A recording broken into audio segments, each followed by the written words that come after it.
I was a lot more impressed with Georgia than Alabama on Friday. I feel really, really good actually about the Bulldogs coming out of this game.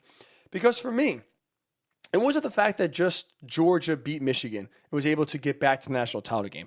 I thought equally as important to Georgia winning was how they won.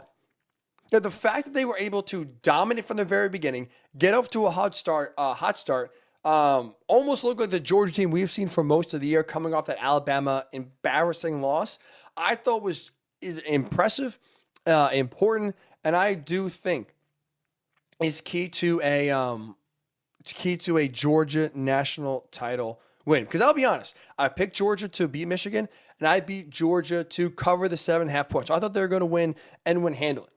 But I can't lie. I can't sit here and lie to my great audience that you guys are. But you guys trust me to tell you what I believe. I would never lie to you. So I can't sit here and say I was fully confident that I expected Georgia to come out sharp. I was nervous that the Alabama hangover was going to have an impact on the game.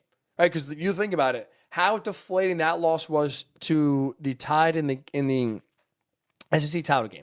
Right? They lost for the 7th consecutive time to Alabama. And that loss in blowout fashion, losing 41-24, frankly, from the national perspective, right, it felt like it wiped away the 12-game dominant regular season that Georgia had. Right? They were 12-0. Outside of really the Clemson game, and they won 10-3 in the first game, there was no team that even, was on the same level as Georgia the rest of the season. They blew out every single team they faced. Everyone, right? It wasn't just me, but it was a lot of people would agree. It was Georgia and then everyone else. Alabama wasn't in that category. Cincinnati wasn't in that category. Michigan, Ohio State, whoever, you thought had a real chance to win a title. There was really at any point the second half of the year, it was just Georgia and everyone else. That's how wide the gap was and how well Georgia was playing compared to every other team in college football. But that loss to Bama almost, like I said, wiped it away because now there's questions. Is this defense really that good? There's questions about Georgia's schedule. What the hell are they going to do at quarterback? Stetson Bennett showed you he can't keep up in a shootout. It's time to go back to JT Daniels. There was a lot of questions that Georgia had to hear about, had to try to answer. And they had basically 3 weeks to let it marinate, kind of have it sit there. And it could have gone one of two ways. They could have used it to motivate them, like they did on Friday, or they could have started doubting themselves.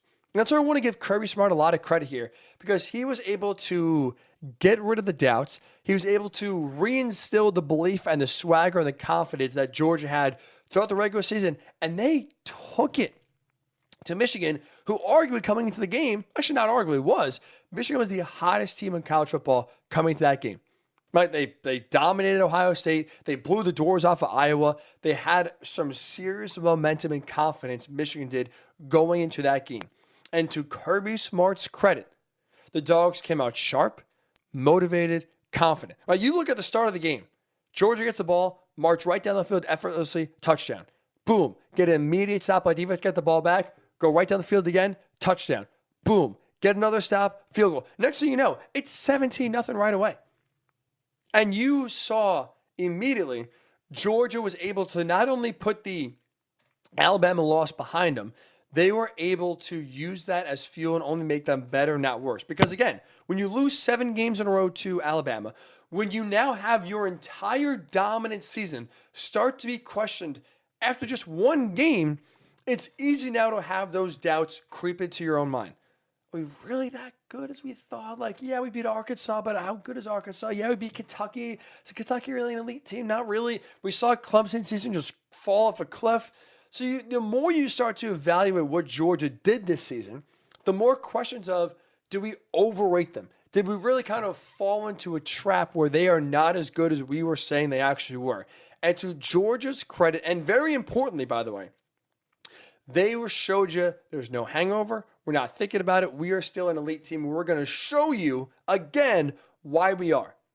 If this team got off to a slow start, they had barely beat Michigan, but it was one of those very sloppy performances where they were timid. They didn't have the same confidence. Maybe defensively they weren't, as dominant as we saw them be in the regular season. There was real reason for concern they would lose again to Alabama. But I really do think it's important that they not only beat Michigan, obviously, statement of the year, but also they did so in a dominant fashion where they didn't even give Michigan a chance to breathe.